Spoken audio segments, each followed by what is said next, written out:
kept Christie's going. That's a great point, because they know what to expect when they're coming here, right? And that Terry? translates into the guest experience, most definitely. And that's something that you guys have only 100 years of experience. All right, let's go on over to the foodie cam, because we've got some incredible dishes to show you guys here at Christie's. Oh my goodness. What are we looking at here, Maria? You want to So that's our Gulf us? Coast crab cakes made with wild caught Texas crab meat. And we make those in-house daily. When we run out, we run out. And it's served with our house-made wine garlic butter.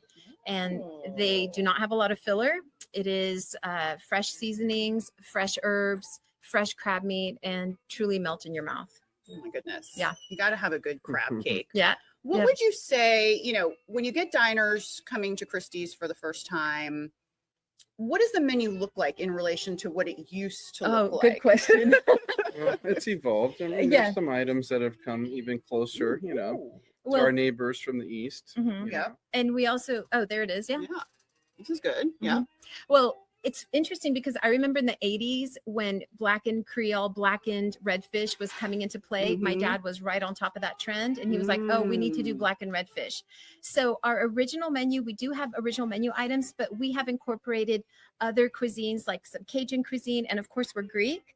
So you'll see some Greek items on the menu that touches on our Greek background, and Greeks and seafood go well together. So there you go. A touch of Louisiana. A little bit of Louisiana spice in there. So your dad was working here too. Yep. And he was Greek. Yep. Both of my parents are from Greece. Okay. And my dad came to this country looking for a better life as an immigrant. He met Mr. Christie. And then that was in 1965. And then Mr. Christie offered the restaurant to our father. So let me understand this right. Your father's last name was not Christie. Nope. But Maria and Terry, your last name is Christie. Can somebody please explain this to me? Okay. It's a great story. Quite a long process. I'm fascinated. Please tell me. So Mr. Christie, his last name was not Christie either because he was Greek. His last name was Foodies. And when he came to America, he Americanized it, made it Christie. So when my dad met Mr. Christie and he had worked for him, and Mr. Christie said, would you like to buy the restaurants? He said, yes, of course. He said, on one condition, I want you to change the last name so the name lives on. So of course, that's the American dream. My dad did the American dream. And he said, of course, I'll change my last name. So changed his last name to Christie. Then he married my mom. And then the 5 of us were born. So we became Christie. Oh my goodness. He branded his family name basically. And he made a deal. In a Texas handshake deal, you know. You know, that's probably what it was. I have to say that is probably the first time I've ever heard of a last name being a negotiating point in a deal. Well, you know, I think Mr. Christie was really smart, and he didn't want my dad to have any problems. He knew Christie was such a successful restaurant, and he didn't want my dad to start off on the wrong foot. So he had him change his last name, like, because my dad was young too when my dad took over. So he would call my dad his son. So pretty ingenious way to keep the name and the brand and the goodwill preserved. You see, they knew what they were doing back then. All right, let's go on back to the foodie cam here at Christie's on Westheimer. They're 100 years old, y'all. If you haven't been here, it's probably time to come and visit them. All right, Terry, what are we looking at here? We've got our famous Gulf Coast shrimp. They're hand battered in-house with our house-made onion rings.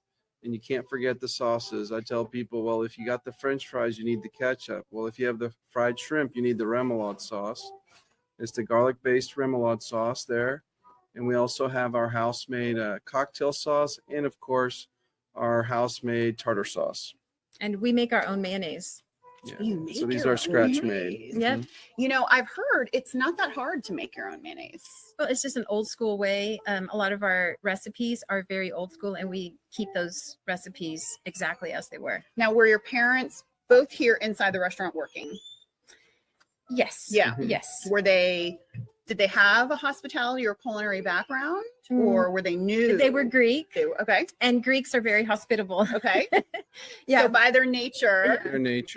What about any culinary background? Or? Well, not professionally. Yeah. But my dad and his dad were very well known in their area of Greece as some of the best cooks. So it really worked out that my dad ended up in a restaurant. Yeah. Well, and you don't have to have professional training to be. I mean, I have even here in Houston, we have some of the best trained chefs in the world. But guess what? Down the street, around the corner, they haven't been to school, and they're some of the best in the world too. You know, that's these are some pretty impressive, right? Onion rings. Yeah, that's what everybody tells us. These are amazing. These are huge. Yeah. Terry, what's been one of the fun parts about working with your family here at Christie's? And have you been doing it your whole life? Essentially my whole life. I mean, since we were kids. I mean, we grew up in the restaurant. We lived the restaurant. We ate at the restaurant after school. Yeah. So did your homework probably. We did our homework, or we didn't do our homework. Or we didn't. But living in a family business, it kind of created this bond or this culture, like within your family, and then your new family, your second home at work with the staff, like Maria mentioned earlier. Yeah. It's how to, work together and put things together just for that guest experience. Yeah, it's almost like an all hands on deck, but it also it explains why the restaurant and hospitality community is so giving, because you're by nature, you're passionate about what you do, and by nature, it all comes together and it helps produce a great product that our guests compliment us on. But we hope to continue that every day. It's just hard work to do that every day. So we try to be consistent. Yeah, absolutely. Well, diners are noticing because they keep coming out and supporting y'all, hopefully for another 100 years. All right, let's go back to the foodie cam. We have a lot more dishes to show y'all here at Christie's on Westheimer.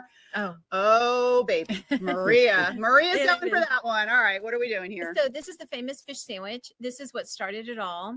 And today, like I mentioned, we make it with snapper, because at the time in 1917 Gulf trout was abundant in the waters off of Galveston, but that is no longer true. So we switched to snapper. So now the menu says famous fish sandwich, but you can see it's a good 7 to 9 ounce piece of fresh snapper on a toasted po' boy bread bun with lettuce and tomato. And fun fact, the original sandwich didn't have lettuce and tomato, but at some point in the 90s, there were so many requests. We were like, fine, we'll just put it on there. So we added lettuce and tomato, but the original sandwich just had bread and fish.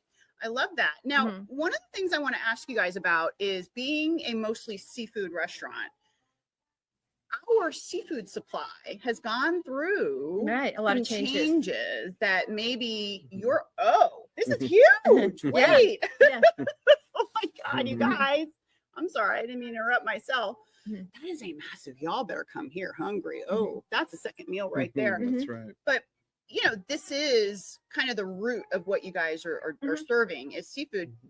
Some extra challenges in the seafood market, and just understanding that your parents and their parents and Mr. Christie, the original, probably didn't have to handle. So how do you guys navigate that?